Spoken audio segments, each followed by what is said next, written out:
Hello my dear friends and students, welcome to English max. हम लोग SSC CGL की English के previous paper solve कर रहे हैं और प्रीवियस पेपर आज है 24। इसके पहले हम लोग 23 पेपर लगा चुके हैं। आपने इसका भी पीडीएफ सॉल्व कर लिया होगा, मुझे यकीन है।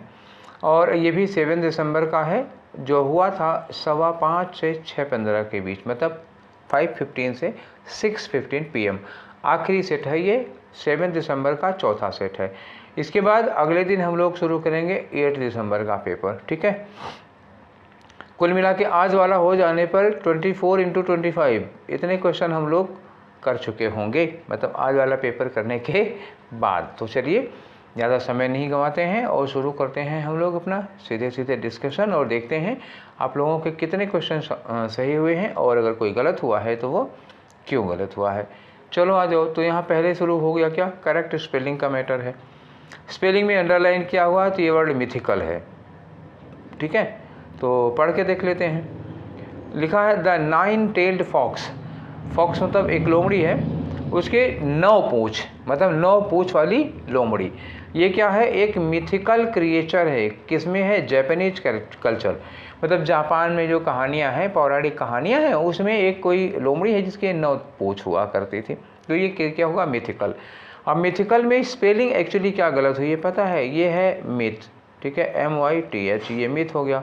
अब मिथिकल करोगे तो यहाँ आई लगाओगे, उसके बाद CAL होगा, ठीक है, MYTH ICAL। तो MYTH ICAL किस में दिया हुआ है, ये तो है नहीं, और यहाँ Y लगा हुआ है, यहाँ पे M के बाद I लगा हुआ है, तो ये बच्चा आपका ये चौथा वाला MYTH ICAL, तो ये चौथी वाली स्पेलिंग होगी।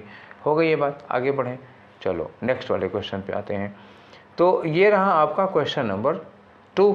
तो क्वेश्चन नंबर 2 में क्या कहना है, ये कहना है कि सब्स्टिट्यूट कर सकते हैं क्या इस वाले पोर्शन को। तो ये एक इडियम है, उसका मतलब बताना है। एक्चुअली ये इडियम ही टाइप का है, ठीक है। इसकी मीनिंग बता दो, मोस्ट अप्रोप्रिएट ऑप्शन है, इसकी जगह पे क्या लगा सकते हो। तो चलो इसको पढ़ते हैं पहले, बिना पढ़े तो बता नहीं पाएंगे। लिखा है कि मिस्टर अल्फ्रेड कोई पर्सन है, has not thought of his friend, उन्होंने अपने फ्रेंड के बारे में कभी सोचा भी नहीं होगा। कब, सिंस ही वेंट अब्रॉड, जब से वो अब्रॉड गया, मतलब मिस्टर अल्फ्रेड उनके और उनका दोस्त, तो मिस्टर अल्फ्रेड का दोस्त चला गया बाहर, कहीं विदेश चला गया। उसके बाद मिस्टर अल्फ्रेड ने उसके बारे में उसको कभी याद भी नहीं किया होगा, ये इन्होंने कहा। तब से उन्होंने कभी नहीं याद किया है। क्यों, आगे कह रहे हैं कि out of sight out of mind. Out of sight out of mind का मतलब जो आँखों से बाहर, जो आँखों से दूर, वो दिमाग से दूर। मतलब हम उन चीज़ों को याद रखते हैं जो हमारे सामने होती हैं, जो चीज़ें हमारे सामने नहीं होती हैं उन्हें हम भूल जाते हैं। तो ढूंढो ये मीनिंग किस में आएगी। लिखा है कि ही लॉस्ट हिज मेमोरी, नहीं, मेमोरी लॉस्ट नहीं हुई है। Once you leave the country your memories vanish, ये भी बात नहीं है। If you do not see someone, अगर आप किसी को देख नहीं रहे हैं तो यू फॉरगेट अबाउट देम, तो उनके बारे में हम भूल जाते हैं। तो ये है out of sight out of mind, और सिंपली फॉरगेट नहीं होगा। तो इसमें कौन सा आंसर हो गया, ये हो गया आपका 3 वाला, ठीक है। बढ़े, समझ गए ना। चलो चलते हैं। तो ये रहा आपका क्वेश्चन नंबर 3। तो 3 में क्या है, 3 में यही कोलोकेशन है, तो ये भरो भैया। तो लिखा कि it is easier to make promise. Make promise का मतलब होता है ना वादा करना। एक देखो लिखा होता है मेक प्रॉमिस, ये होता है वादा करना, ठीक, मेक अ प्रॉमिस। और इसी का एक दूसरा वर्ड है, कभी आ जाए तो give word, make a promise या गिव वर्ड, इसका मतलब क्या होता है, वादा करना। अब वादा निभाना ये आ जाओ। तो वादा निभाने के लिए क्या होगा, कीप प्रॉमिस, कीप प्रॉमिस या कीप वर्ड। तो कीप प्रॉमिस कहो या कीप वर्ड कहो, दोनों बातें एक ही होगी। तो यहाँ क्या हुआ, ऑप्शन देख लो। लिखा it is easier to make a promise, वादा करना आसान है, than to dash a promise, मतलब क्या हुआ, वादा निभाने से वादा करना आसान है। तो यहाँ क्या लगाओगे, कीप लगाओगे। क्लियर हो गई बात। चलो ठीक है, अगले में बढ़ते हैं। और ये रहा हमारा क्वेश्चन नंबर 4। क्वेश्चन नंबर 4 में क्या कह रहे हैं कि करेक्ट पैसिव फॉर्म बताओ। अब यहाँ लिखा हुआ है कि she will present the paper next week. Will के साथ प्रेजेंट, मतलब विल के साथ वर्ब की फर्स्ट फॉर्म। पैसिव क्या होगी? पैसिव होगी विल लगेगा, विल के बाद बी लगेगा और वर्ब की थर्ड फॉर्म। तो विल बी के साथ थर्ड फॉर्म, तो ये लिखा है कुड बी, तो ये तो हो नहीं सकता। विल का वुड भी नहीं होगा, ठीक है, विल का कैन भी नहीं होगा, एक ही ऑप्शन है विल बी प्रेजेंटेड। लो हो गया, ठीक है, बिना पैसिव किए हो गया। चलो आगे आते हैं, नेक्स्ट वाला क्वेश्चन करते हैं हम लोग, ठीक है। तो नेक्स्ट क्वेश्चन रहा आपका ये क्वेश्चन नंबर 5। क्वेश्चन नंबर 5 खाली जगह भरो, क्या लगाना है? लिखा है the health personal advised to. Health personal का मतलब क्या हुआ? जिससे डॉक्टर वगैरह हो गए। Advise to dash of unhealthy food habits if we want to maintain our cardiovascular health. Cardiovascular health मतलब अपनी क्या कहते हैं, अपने सर्कुलेशन सिस्टम को, ब्लड सर्कुलेशन सिस्टम को, हार्ट वगैरह हो गया और जो सर्कुलेशन सिस्टम हो गया, तो ये वाला अगर आप इसको मेंटेन रखना चाहते हो, अगर आप इसको स्वस्थ रखना चाहते हो, तो हमें अनहेल्दी फूड को बाय बाय कहना पड़ेगा। तो अनहेल्दी फूड हैबिट्स को बाय बाय कहने का मतलब क्या हुआ? उसको छोड़ना पड़ेगा, उससे दूर रहना पड़ेगा। अब इसके लिए इन्होंने 4 इडियम दिए हुए हैं। अब इन इडियम्स का मतलब समझो और देखो कि किसका मतलब होता है कि उससे दूर रहना, उसको अवॉइड करना। तो एक है पे लिप सर्विस। पे लिप सर्विस का मतलब क्या होता है? बातों से किसी का समर्थन करना।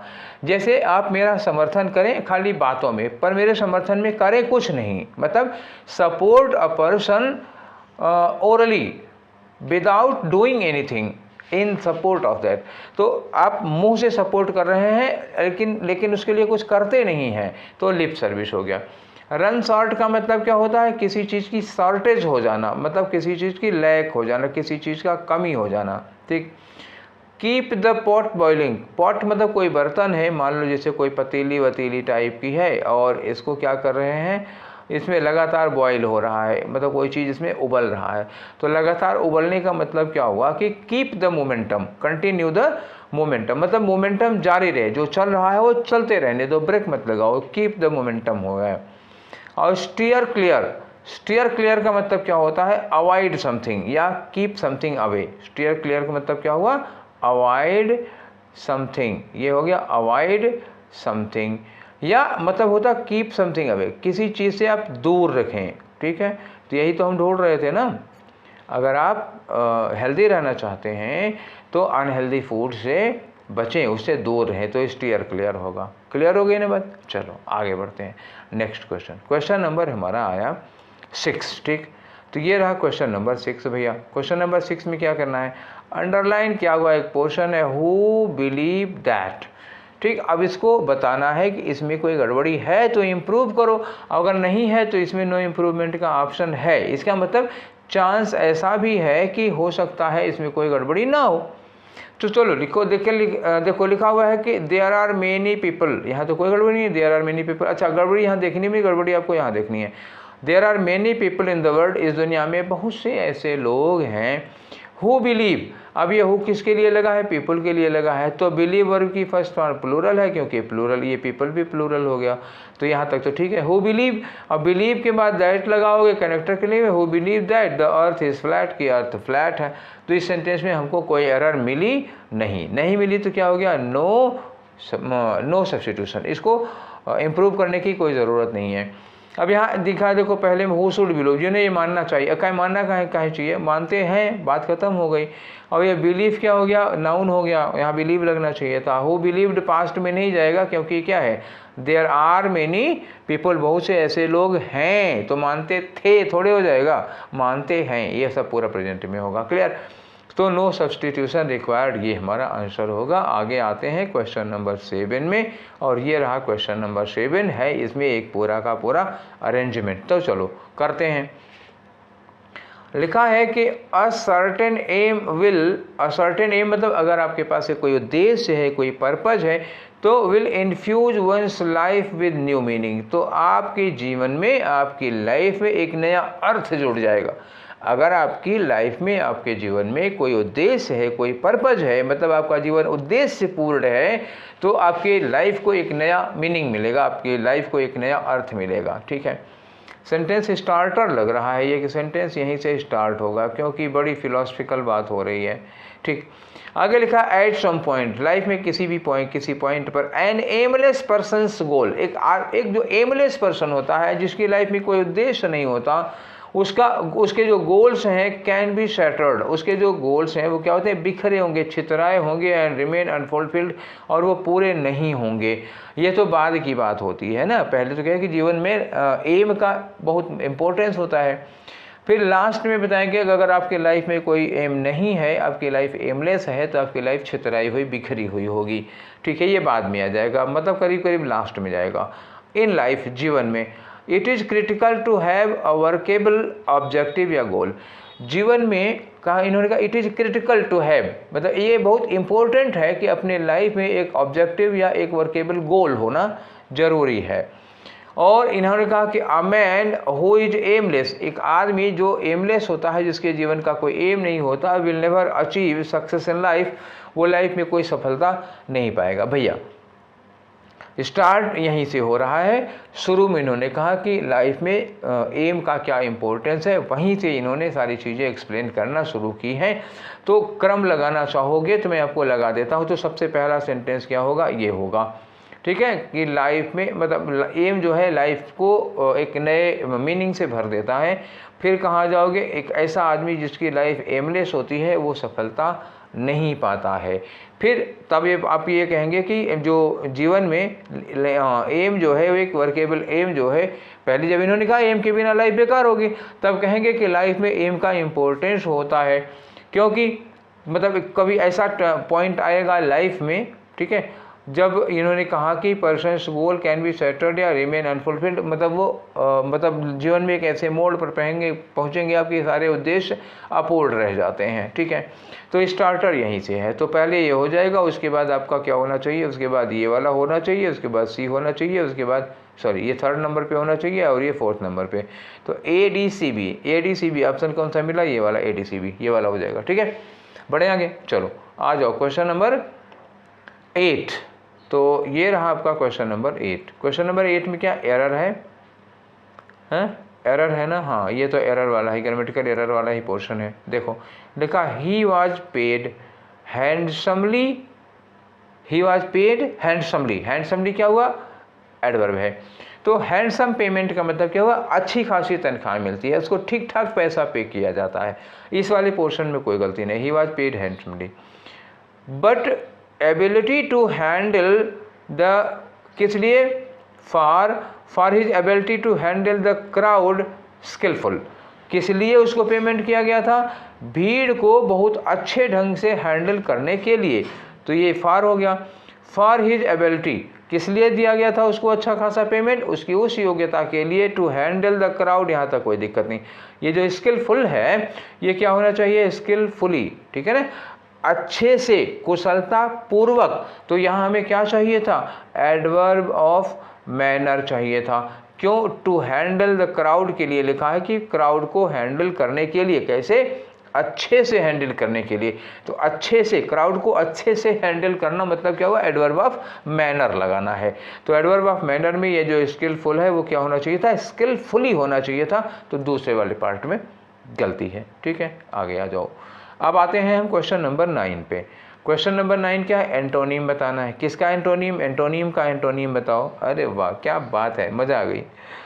The antonym of a word is sometimes a prefix added to the actual word. मतलब इन्होंने कहा कि जो एंटोनीम होता है वो क्या होता है, समटाइम्स का मतलब कभी कभार ऐसा होता है कि इसके पहले एक प्रीफिक्स लगा दो। जैसे एक वर्ड लिखा है लाइक, लाइक के पहले क्या लगा दिया, डिस लगा दिया, प्रीफिक्स, तो क्या हो गया, उसका एंटोनीम हो गया। यही ये कह रहे हैं कि जो किसी वर्ड का एंटोनीम होता है, कभी कभी उस एंटोनीम, उस वर्ड के पहले आप कोई प्रीफिक्स लगा दीजिए, एंटोनीम हो गया। तो एंटोनीम का मतलब हो गया विलोम। इसका अपोजिट क्या होगा, एंटोनीम का विलोम हो जाएगा साइनोनीम। ठीक है ना, मतलब अपोजिट नाम, उसका अपोजिट, उसका एंटोनीम क्या होगा, समान नाम, सिमिलर नेम। ठीक है, अपोजिट नेम का सिमिलर नेम हो जाएगा, तो साइनोनीम हो जाएगा। जो और वर्ड बचे हुए हैं अगर जानना चाहो तो मैं बता देता हूँ। मेटावर्स होता है, मेटावर्स का मतलब होता है एक 3D बॉक्स होता है, एक 3D प्लेस होता है। ठीक है, तो उसको कहते हैं। मेटोनिमी क्या होता है? मेटोनिमी एक तरह का फिगर ऑफ स्पीच है, अलंकार है। जैसे हम लोग जब क्राउन के लिए, मतलब राजा के लिए क्राउन वर्ड यूज कर देते हैं, जैसे हमने कहा कि the crown is responsible for all this, तो इन सब चीज़ों के लिए क्राउन जिम्मेदार है, मतलब राजा जिम्मेदार है, ठीक है। जैसे हम कहेंगे the Washington bill, the white house bill react, मतलब क्या हुआ कि अमेरिका के प्रेसिडेंट है। व्हाइट हाउस किसके लिए बोले? अमेरिका के प्रेसिडेंट के लिए बोले। तो यहीं पे मेटोनिमी यूज किया जाता है। सिम्फोनी एक तरह का, मतलब एक वाद्य यंत्र होता है, गिटार वटार टाइप का होता है सिम्फोनी, उसको कहते हैं। साइनोनिम तो आपको पता ही है, ठीक है। आगे आते हैं, अब आते हैं आपके क्वेश्चन नंबर 10 पर। तो क्वेश्चन नंबर 10 क्या है? ये एक्टिव फॉर्म बतानी है आपको। करेक्ट एक्टिव फॉर्म किसकी? How his problems will be fixed. अभी हम लोगों ने विल के साथ पढ़ा था, थोड़ी देर पहले हमने क्या पढ़ा था? विल के साथ प्रेजेंट था, तो विल के साथ वर्ब की फर्स्ट फॉर्म थी, और हमने कहा था कि इसकी पैसिव क्या होगी? विल बी के साथ वर्ब की थर्ड फॉर्म होगी। तो अब की बार हमें पहले ही मिल गया है विल बी फिक्स, ठीक है ना। विल बी फिक्स, विल के साथ बी लगा है, वर्ब की थर्ड फॉर्म, मतलब हमें इस पैटर्न में मिल रहा है। हमें ढूंढना क्या है? ये वाला पैटर्न ढूंढना है, मतलब विल के साथ फर्स्ट फॉर्म जिसमें लगी होगी। और सेंटेंस कहाँ होगा? हाउ विल, यहाँ लिखा ना हाउ, हाउ के साथ विल लगाना पड़ेगा। तो हाउ के साथ विल जहाँ मिल जाएगा वही हमारा आंसर होगा। तो पहले विल ढूंढो। हाउ हिज प्रॉब्लम्स फिक्स्ड, यहाँ विल लगा ही नहीं है, तो how you fix his problem, ये भी नहीं लगा हुआ है। यहाँ लिखा हाउ आर यू फिक्सिंग, तो आर लगाने की ज़रूरत नहीं है, तो यहाँ मिला हमको will. How will you fix this problem, तो ये हो गया आपका चौथा वाला आंसर, ठीक है। बढ़े आगे। तो 10 क्वेश्चन हम लोग कर चुके हैं। अब आते हैं क्वेश्चन नंबर 11 पर, ठीक है। ऊपर आंटी जी कुछ खड़बड़ खड़बड़ कर रही हैं, सुनाई दे रही होगी आवाज़, चलो कोई बात नहीं। आ जाओ क्वेश्चन नंबर 11 पर, ठीक। 11 में भरो, क्या भरना है?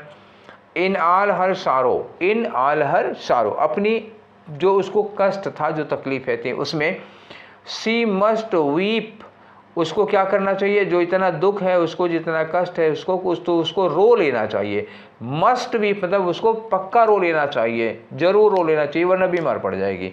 वरना, और का मतलब सी विल डैश, वरना वो बीमार उमार पड़ जाएगी। तो जैसे किसी आदमी को कभी कभी होता है ना, बड़ा कष्ट होता है, किसी बात का बड़ा दुख हुआ, और वो आदमी सदमे में आ जाता है, रोता नहीं है, आंसू नहीं निकलते हैं उसको, तो उसको रुलाया जाता है, ज़बरदस्ती रुलाया जाता है, ताकि रो ले तो दुख हल्का हो जाएगा, रो ले तो कुछ निकल जाए, नहीं रुकेगा तो साइको का पेशेंट हो जाएगा, या और दूसरे तमाम डिसऑर्डर्स आ जाते हैं। तो ये चीज़ होती है। तो वही कहा जा रहा है कि अपने इतना उसको जो दुख हुआ है उसमें उसको रो जरूर लेना चाहिए, वरना उसको क्या हो जाएगा? वरना वो बीमार उमार हो जाएगी और कष्ट बाद में बहुत दिक्कत होगी। तो रो ले, वरना सफ़र करना पड़ेगा, सफ़र करना पड़ेगा, ये तो ठीक है। वरना उसको लाफ करना पड़ेगा, बिल्कुल नहीं है। वरना क्राई करना पड़ेगा, या डाई, नहीं डाई वाई नहीं होगा। वरना उसको क्या करना पड़ेगा? वरना उसको बाद में बहुत तकलीफ उठानी पड़ेगी। तो आप सफ़र यूज करोगे यहाँ पे। आगे बढ़ते हैं इसी तरह से हम लोग क्वेश्चन नंबर 12 में, और ये रहा आपका क्वेश्चन नंबर 12। क्या कह रहा है कि ये पोर्शन दिया हुआ डिफरेंट दैन द वन, तो कह रहे हैं कि अगर इसमें कोई गड़बड़ी है तो इसको सब्स्टिट्यूट करो, इसकी जगह पर इनमें से कोई वर्ड लगाओ, और लगाना है ही, क्योंकि नो सब्स्टिट्यूशन का ऑप्शन नहीं है इस बार।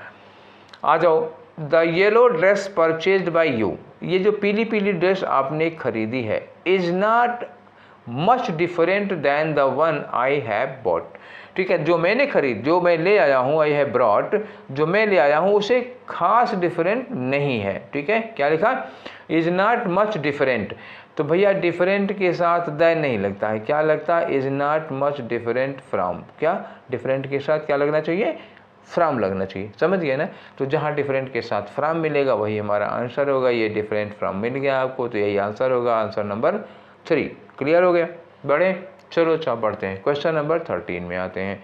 तो ये रहा क्वेश्चन नंबर 13। क्या बताना है? साइनोनिम बताना है। किसका बताना है? फ्लाउट का, ठीक है। अब फ्लाउट का क्या मतलब होता है ये बताओ। चलो। नेवर टीच योर चिल्ड्रन, अपने बच्चों को ये बात कभी मत सिखाओ। कौन सी बात? जाहिर सी बात तो कुछ खराब बात होगी। Never teach your children to flout the rules and regulations of their educational institutions, उनका जो एजुकेशनल इंस्टीट्यूशन है, जैसे स्कूल है, कॉलेज है, कोचिंग है, जहाँ भी वो पढ़ रहे हैं, वहाँ के रूल्स एंड रेगुलेशंस को कभी फ्लाउट ना करें, कभी फ्लाउट ना करें। बच्चों को सिखाना है कि आप रूल्स एंड रेगुलेशंस को कभी फ्लाउट ना करिए। मतलब क्या हुआ कि कभी रूल्स और रेगुलेशंस को वायलेट ना करिए। वायलेट करना मतलब क्या हुआ? उल्लंघन करना। या आप रूल्स रेगुलेशंस को कभी डिसओबे मत करिए, मतलब ठीक समझ गए ना, कभी उसका उल्लंघन नहीं करना है। तो उल्लंघन करने का साइनोनिम बताओ। तो मॉनिटर करना, मॉनिटर तो मतलब उसको फॉलो करना हो जाएगा, तो ये तो गलत बात हो जाएगी, ठीक है ना। उल्लंघन करने के लिए क्या लगाओगे? रिवर का मतलब रेस्पेक्ट करना, अपोजिट हो जा रहा है, ये भी नहीं लगेगा। मोक का मतलब क्या हुआ? मजाक उड़ाना, खिल्ली उड़ाना।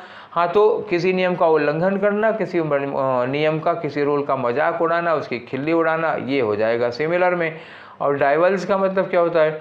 डाइवल्स मतलब दो तरफ से रास्ता आया और यहाँ आके एक रास्ते में मिल गया, तो ये होता है इधर से आके और इधर से आके जब जहाँ मिल जाते हैं उसको डाइवल्स कहते हैं, ठीक है, समझ में आ गई बात। तो यहाँ क्या लगेगा? मोक लगेगा। आगे बढ़ते हैं क्वेश्चन नंबर 14 में, ठीक है। तो ये रहा आपका क्वेश्चन नंबर 14। क्या है इसमें? साइनोनियम बताना है। किसका साइनोनियम बताना है? अब वर्ड दिया है इन्होंने ऑब्सीन, यहाँ पे दे रखा है ना ऑब्सीन। ऑब्सीन का साइनोनिम बताओ। तो ऑब्सीन का मतलब पहले क्या होता है? ऑब्सीन का मतलब क्या होता है ना? गंदा होता है, या क्या कह सकते हो? अश्लील हो सकता है, ठीक। क्या हो गया? अश्लील हो गया, गंदा या अश्लील, ये वर्ड होगा ऑब्सीन का, ठीक है।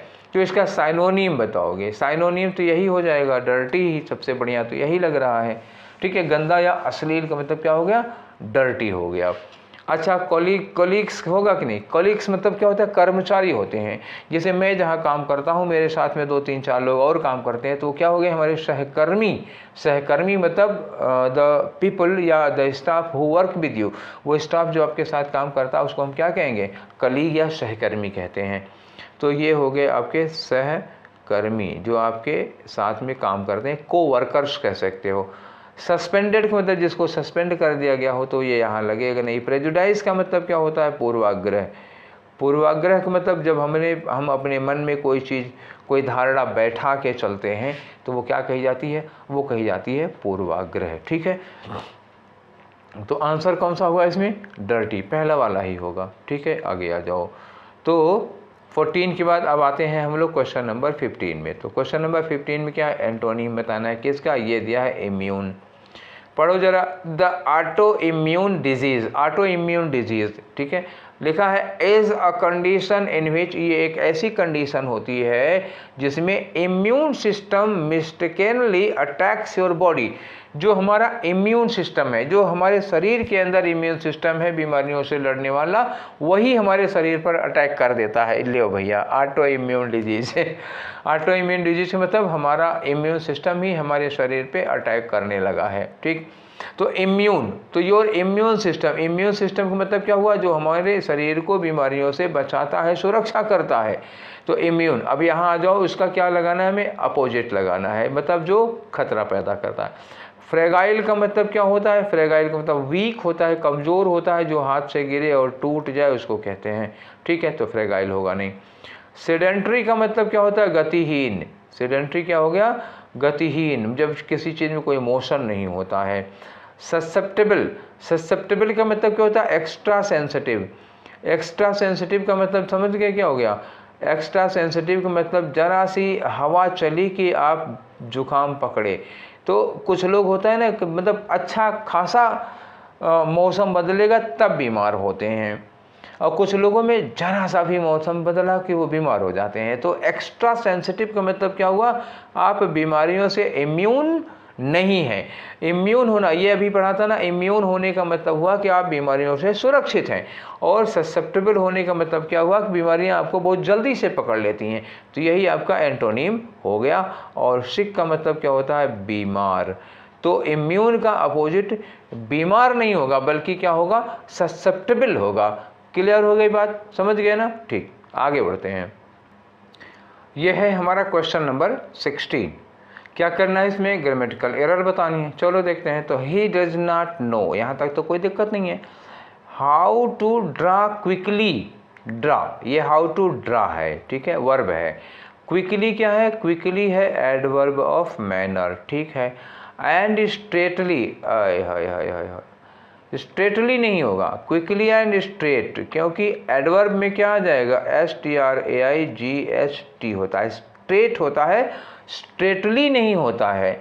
He does not know how to draw quickly, उसको नहीं पता कैसे ड्रा करते हैं। ये ड्रा कर दिया मैंने, क्विकली मैंने तेजी से, एंड स्ट्रेट का मतलब सीधा। तो यहाँ सीधा से मतलब है ना, ड्रा स्ट्रेटली नहीं होगा, ड्रा स्ट्रेट होगा, तो स्ट्रेटली नहीं होना चाहिए, दूसरा वाला आंसर हो गया। ठीक है, बढ़ते हैं आगे, क्वेश्चन नंबर 17। तो क्वेश्चन नंबर 17 में क्या करना है, डायरेक्ट फॉर्म। ठीक है, तो इसको डायरेक्ट में बताना है। आपको लिखा है वी आस्क्ड देम, ये तो हो गया वी आस्क्ड देम, ऐसे ही लगेगा वी सेड टू देम हो जाएगा। अब जहाँ यहाँ पे क्या हो जाएगा, यहाँ इन्वर्टेड कामा हो जाएगा, इन्वर्टेड कामा के बाद हु ही रहेगा, इसको तो बदलना नहीं हमें। जो हैड है, हैड किस में हो जाएगा, हु हैड का हो जाएगा हैज। कॉल्ड देम, अब यहाँ भी देम है, यहाँ भी देम है, तो इसका मतलब इस देम की जगह क्या रहा होगा, यू रहा होगा, तभी तो ये लिसनर यहाँ पे आया। तो हो गया कि हु हैज़ कॉल्ड यू, तो we asked to them who has called, यहाँ पे क्या होगा, यू होगा, और कॉल्ड से तो होगा नहीं, has called, who has called you, ये हमको ठीक ठीक मिल गया।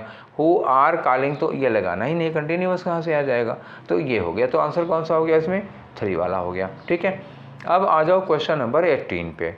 तो क्वेश्चन नंबर 18 ये रहा आपकी स्क्रीन पर, बताना है कि किस सेंटेंस में कोई स्पेलिंग एरर नहीं है। Select the sentences that contains no spelling error, जिसमें कोई स्पेलिंग एरर नहीं है। तो पहले क्या लिखा, रेयान स्क्वीक्ड गलत है। ये क्या हो गया, स्क्वाक्ड, ये ठीक है, रेयान स्क्वाक्ड, ये दूसरा वाला ठीक है, और ये स्क्वाक्ड होगा ही नहीं, और ये स्क्वेक्ड होगा नहीं। ठीक है, तो रेयान ये वाला होगा, squawked about losing his job owing to a leg injury. तो लेग इंजरी मतलब क्या, उसके पैर में चोट लग गई, इस वजह से वो उसकी नौकरी खो गई। इस पर वो क्या हो गया, बहुत ही मतलब दर्द में रो रहा था, दर्द में चीख रहा था। तो स्क्वाक्ड का मतलब क्या होता है, स्क्वाक्ड का मतलब होता है दर्द भरी आवाज़, या मतलब कुछ, हाँ मतलब नौकरी चली गई, पैर में चोट लगी, नौकरी भी चली गई, तो आदमी दर्द में रोएगा कि नहीं रोएगा, तो वही वाला है। तो दूसरा वाला है जिसमें स्क्वाक्ड की स्पेलिंग सही है, बाकी सारे में गलत है। तो आपका आंसर कौन सा हुआ, 2 वाला। अब आ जाओ 19 में, देखें क्या है। तो 19 में बताना है आपको वन वर्ड के लिए वर्ड क्या दिया हुआ, अ परफेक्शनिस्ट। अ परफेक्शनिस्ट मतलब जो कोई आदमी जो किसी काम को एकदम परफेक्ट तरीके से करता है। ठीक है, तो इसको हम लोग क्या कहते हैं, मेथडिकल आदमी। क्या कह सकते हो, मेथडिकल, ये हो गया मेथडिकल। मेथडिकल आदमी का मतलब क्या हुआ, ऐसे समझ लो इनको, जैसे इनको चाय बनाना है। ठीक, 1 कप चाय बनाना है, तो किताब खोलेंगे, किताब में देखेंगे कि 1 कप चाय बनाने के लिए उसमें फिर देखेंगे कि उसमें 40 ml दूध लें या 50 ml दूध लें, तो नापेगा आदमी, 50 ml दूध डाल दिया। फिर उसके बाद कहेंगे उसमें 60 ml पानी लें, तो पानी ले लिया, 60 ml पानी डाल दिया। फिर होगा इतने ग्राम चीनी डालें, इतना ये डालें, मतलब वो किताब में देख देख के नाप के करेगा। इतनी देर उबालें, इतनी देर इतनी टेम्परेचर पर उबालें। ठीक है, उतनी देर इतने टेम्परेचर पर उबालेगा, चाहे छान लेगा, चाहे पकी हो चाहे ना पकी हो। ठीक है, ये मेथडिकल होते हैं। इसी तरह के लोगों को कहा जाता है मेटिक्यूलस। कैसे लोग कहा जाता है, मेटिक्यूलस। मेटिक्यूलस मतलब ये सब ऐसे लोग होते हैं ना कि अगर आपके घर के सामने से 9:13 पे गुजरते हैं, तो अगले दिन आप वहाँ से गुजर रहे हो तो आप घड़ी मिला सकते हैं, 9:13 होगा, एकदम हर काम एक्यूरेट टाइम पर। ये परफेक्शनिस्ट लोग होते हैं। तो चलो आंसर आ जाओ, एम्बीडेक्स्ट्रस। यहाँ जाओ जरा, मैं क्लियर करके तब आपको बताता हूँ। एम्बीडेक्स्ट्रस का मतलब जो अपना काम दोनों हाथों से कर सकता है। ओमनीसिएंट, ओमनी के साथ सिएंट लिखा है। ओमनीसिएंट का मतलब क्या हुआ, वन हु नोज एवरीथिंग। क्या कहते हैं इनको, सर्वज्ञ, one who knows everything. Optimist का मतलब क्या होता है, आशावादी। क्या होगा, आशावादी। ठीक ही हो गया, ऑप्टिमिस्ट। और ये लिखा है मेटिक्यूलस। मेटिक्यूलस वही है जिसकी हमको तलाश थी, परफेक्शनिस्ट होगा। तो आंसर कौन सा हो गया, 4 वाला। बढ़ते हैं आगे क्वेश्चन नंबर 20 पर, और ये रहा क्वेश्चन नंबर 20। क्या करना है आपको, इन्होंने कहा कि जो क्लोजेस्ट इन मीनिंग, यहाँ जो अंडरलाइन पार्ट है उसकी क्लोजेस्ट मीनिंग मतलब उसके सबसे करीब का, मतलब मोस्ट सिमिलर कह सकते हो, जिसका मोस्ट सिमिलर मीनिंग होगा ऑप्शंस में से वो बताइए। लिखा है give us some room for improvement. Give us some room for improvement, यार हमको इम्प्रूवमेंट के लिए थोड़ा रूम दीजिए। मतलब क्या हुआ, इम्प्रूवमेंट के लिए थोड़ा चांस दीजिए, हमारे इम्प्रूवमेंट के लिए हमको थोड़ा मौका दीजिए। ठीक है, तो रूम इन हाउस नहीं, एडवाइस फॉर इम्प्रूवमेंट नहीं, वार्निंग फॉर इम्प्रूवमेंट नहीं, एंड अपॉर्चुनिटी फॉर इम्प्रूवमेंट ये चौथा वाला होगा। ठीक है, बढ़ते हैं अब हम लोग क्वेश्चन नंबर 21 की ओर। तो क्वेश्चन नंबर 21 में क्या होगा भैया? क्वेश्चन नंबर 21 में वही पैसेज एक बड़ा सा होता है और उसमें क्वेश्चन जो खाली जगह होती है उनको भर के आपको क्वेश्चंस का आंसर देना होता है, तो उसके पहले पैसेज पढ़ना पड़ेगा। चलो पढ़ते हैं। लिखा है कि आवर ब्यूटीफुल इकोसिस्टम, ठीक है, निहायत खूबसूरत था हमारा इकोसिस्टम, नज़र लग गई किसी की। हुआ क्या कि our beautiful ecosystem is being systematically dash, हमारे खूबसूरत इकोसिस्टम को सिस्टमेटिकली डैश किया जा रहा है। कौन कर रहा है? बाय इंडस्ट्रियल पोल्यूशन, ठीक है ना, हमारे इंडस्ट्रियल पोल्यूशन के द्वारा। तो इंडस्ट्रियल पोल्यूशन के द्वारा क्या किया जा रहा है? तो और उसको सुंदर तो किया नहीं जा रहा है, बर्बाद ही किया जा रहा है। तो यहाँ पे कुछ बर्बाद होने ज़्यादा, डिस्ट्रॉयड, डैमेज्ड, ऐसा कोई वर्ड यहाँ लगा लेंगे। पोल्यूशन चैनल, तो क्या है? Industrial pollution channel into reverse, जो गंदगियाँ, इंडस्ट्रियल पोल्यूशन जो नदियों में गिरता है, कहाँ गिर रहा है? Rivers like Ganga and the Yamuna. आगे एक बात ये हो गई। दूसरा, nuclear waste from atomic plants, जो एटॉमिक प्लांट्स में न्यूक्लियर वेस्ट होता है, जो कचरा, न्यूक्लियर कचरा निकलता है, उसको क्या करते हैं? म्यूटेड इनटू वर्ल्ड्स ओशियन, दुनिया के समुद्रों में इनको डाल दिया जा रहा है। तो इससे भी हमारा गंदगी फैल रही है। And dash gases such as carbon dioxide. अब ये बताओ कार्बन डाइऑक्साइड कैसी गैस है? वही यहाँ पे लगा लो, तो जहरीली गैस है और क्या है? तो यहाँ लगा देंगे जहरीली गैसें, जैसे carbon dioxide mixed with ozone sphere, ये बात कह दी इन्होंने। अब आगे कह रहे हैं बिसाइड्स, इसके अलावा ट्रॉपिकल रेन फॉरेस्ट्स, जो ट्रॉपिकल उष्णकटिबंधीय रेन फॉरेस्ट से मतलब वर्षा वाले वन थे, एंड ग्रीन पास्चर मतलब चारागाह, जहाँ घास हुआ करती थी, ये सब क्या हो रहे हैं? डिसअपियरिंग हो रहे हैं, मतलब धीरे धीरे ये ख़त्म होते जा रहे हैं। Dash the pressure of a proliferation population, तो प्रोलिफरेटिंग पॉपुलेशन मतलब तेज़ी से बढ़ती हुई जनसंख्या के दबाव में। तो डैश द प्रेशर के मतलब 3 वाले में पक्का हो गया, अंडर द प्रेशर होता है, तो के प्रेशर के नीचे, मतलब अंडर द प्रेशर फिक्स है, यहाँ अंडर ही लगेगा 3rd नंबर पे। डैम्स आर बीइंग डैश, तो डैम का मतलब बड़े बड़े बांध बनाए जा रहे हैं ना, बीइंग का मतलब क्या हुआ? अब ये बांध बनाए जा रहे हैं, यहाँ वर्ब की 3rd फॉर्म आएगी। तो डैम्स आर बीइंग बिल्ट लगा दो, कंस्ट्रक्टेड लगा दो, और क्या? तो डैम्स आर बीइंग कंस्ट्रक्टेड या बिल्ट, बनाया जा रहा है ओवर द रिवर्स, नदियों पर, like the Narmada, to change nature's well balanced surface equation, ठीक है। आगे आ जाओ। Between flora and fauna and sloping mountains, अब स्लोपिंग माउंटेन पर भी बनाए जाते हैं। Terrain is being converted into mini oceans, जो मतलब ढाल होता है उसको बांध बना के, झील बना करके मिनी समुद्र बना देते हैं ये लोग। To supply electricity to the ever starving industrial stomach, जो एवर स्टार्विंग मतलब भूखा, हमेशा से भूखा, जो इंडस्ट्रियल मतलब क्या हुआ? औद्योगिक पेट है हमारे उद्योग धंधों का, हमारे इंडस्ट्रीज़ का जो स्टमक है वो हमेशा भूखा रहता है। उन्हीं को इलेक्ट्रिसिटी सप्लाई करने के लिए पहाड़ों के ढाल पर झीलें बनाई जा रही हैं, जहाँ से थर्मल पावर इलेक्ट्रिसिटी जनरेट की जाती है। आगे लिखा है कि एलिफेंट्स, जो हाथी हैं, टाइगर्स हैं, वाइल्ड राइनोज हैं of south Africa, and many other forest creatures, और जो दूसरे और फॉरेस्ट के क्रिएचर हैं, जंगल हैं, हैव बिकम डैश स्पेसीज, ये क्या हो गए हैं? विलुप्त प्राय, मतलब क्या हुआ? ये ख़त्म ही होते जा रहे हैं। तो 5 नंबर पर भी फिक्स प्रीपोजिशन, फिक्स है वर्ड, क्या लगेगा? प्रीपोजिशन नहीं है कोई दूसरा वर्ड, तो यहाँ पे फिक्स क्या है? ये समाप्त प्राय हो गए, तो इनको हम लोग क्या कहेंगे? एंडेंजर्ड। इसके लिए एक वर्ड यूज किया जाता है और ये फिक्स वर्ड है, यही लगाना है, एंडेंजर्ड, ठीक है ना।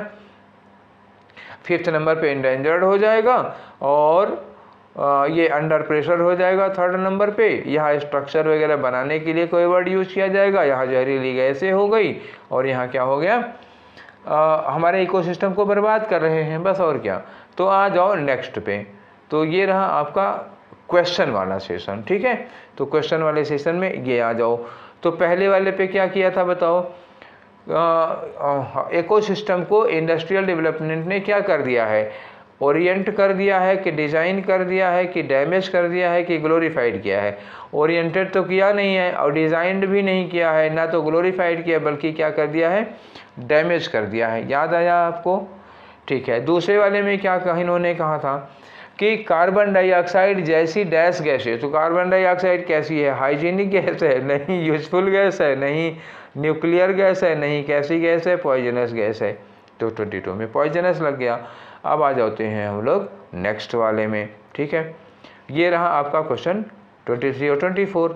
तो इन्होंने कहा डैश द प्रेशर ऑफ, ठीक है ना, क्या हो गया? डैश द प्रेशर ऑफ, तो हाईली प्रोलिफरेटिंग पॉपुलेशन, तो क्या होगा? Under the proliferation. मैंने बताया था यहाँ थर्ड वाले पे तो अंडर ही लगेगा। चौथे नंबर पे मैंने क्या किया था? डैम्स बनाए जा रहे हैं। डैम्स आर बीइंग, मैं लिख दे रहा हूँ, मुझे याद आ रहा है वो सेंटेंस क्या था। डैम्स आर बीइंग, बड़े बड़े पुल डैश किए जा रहे हैं नदियों पर। तो क्या किए जा रहे हैं? बनाए जा रहे हैं। तो डिटेक्टेड होगा नहीं, एसोसिएटेड या वैलिडेटेड नहीं। डैम्स आर बीइंग बिल्ट, ठीक है ना, दूसरे नंबर पे आ गया।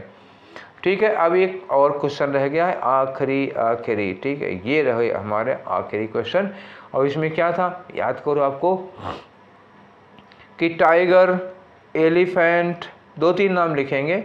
टाइगर, एलिफेंट और जो दूसरे जानवर हैं आर डैश, तो ये क्या हो रहे हैं?